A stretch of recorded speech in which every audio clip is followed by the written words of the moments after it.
Autoline Daily is brought to you by Dow Automotive Systems, improving durability and increasing design flexibility with Betamate structural adhesives at dowbetamate.com. Coming up on today's show, Toyota denies its global expansion is to blame for quality problems. Spyker says it will make Saab profitable in only 2 years, and a trip down memory lane with a big surprise at the end. Up next, we'll be back with the news behind the headlines.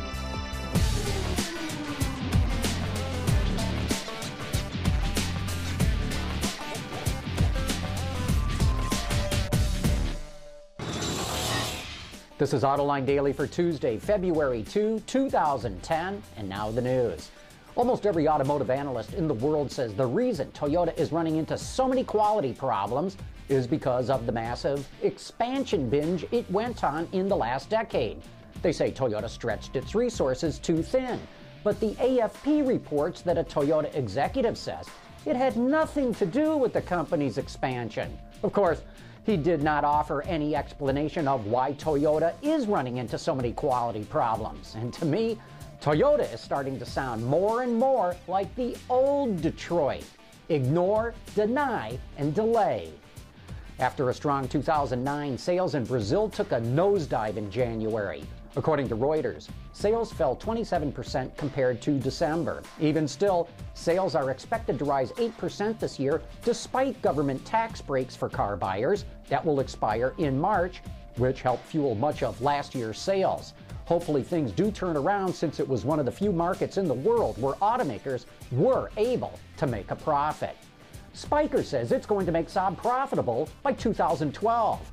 It's going to try and make the brand more premium and will use the 9.3 and 9.5 to go after the Audi A4 and A6, as well as the BMW 3 and 5 series. Interestingly, Saab will get the 9.4, which is based on the Cadillac SRX and will be built in Mexico by GM. Is all this enough to make Saab profitable? Maybe it is. Back in the 1990s, Roger Penske bought Detroit Diesel from GM. Dick Dowd bought American Axle, and Hal Sperlich helped buy Delco Remy.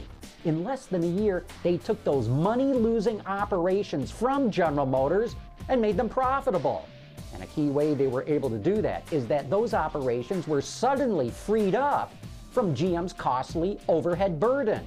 The GSA, General Selling and Administrative Costs from GM, typically equaled 10% of revenue. Ford is set to unveil its redesigned 2011 Edge at the Chicago Auto Show next week. According to the Detroit News, the crossover will feature the company's new 2-liter EcoBoost engine.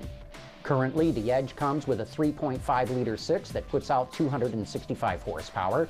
The new Turbo 4 is expected to deliver, and I quote, the power of a 3-liter V6 with significantly better fuel economy.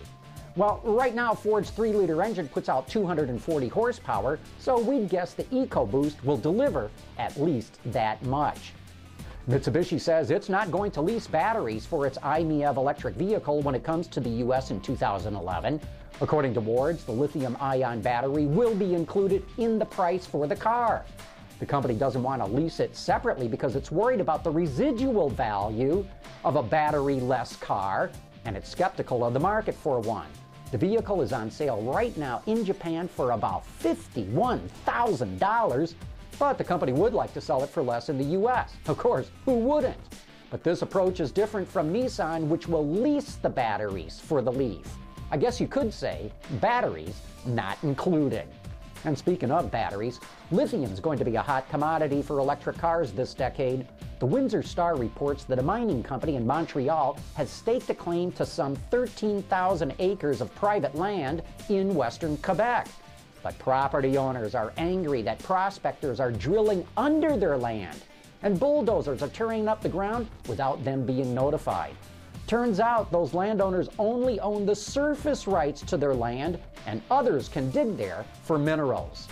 Lithium prices are expected to soar in the middle of this decade when EV production is scheduled to come on strong and supplies get tight.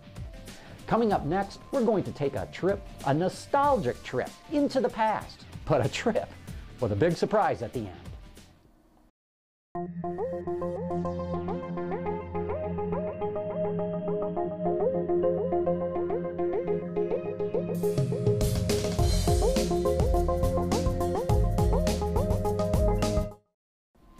Let's take a trip down memory lane, back to the 1950s and early 60s, back when most photos were still in black and white and color was still kind of novel. The heady days of post-war exuberance, when the world was simpler and everything looked brand new. Those were the days when American car designers created works of rolling sculpture. No, sir, you will not see any imported cars in these pictures from the Eisenhower era. Notice how all the buildings then looked so neat and tidy, back when the streets weren't littered with garbage. In fact, notice how there aren't any cracks in the pavement or tar strips. In fact, there isn't any gum stuck on the sidewalks. Ah, yeah, those were the... Hey, what's that giant hand doing in the picture? And oh my gosh, who's the guy with the giant head? Well, well, well. Welcome to the miniature world of Michael Paul Smith, who is showing off his model cars and sets on Flickr. Michael, what a fantastic job, and thanks for the surprise. And that is it for today's top news in the global automotive industry. Thanks for watching. We'll see you tomorrow.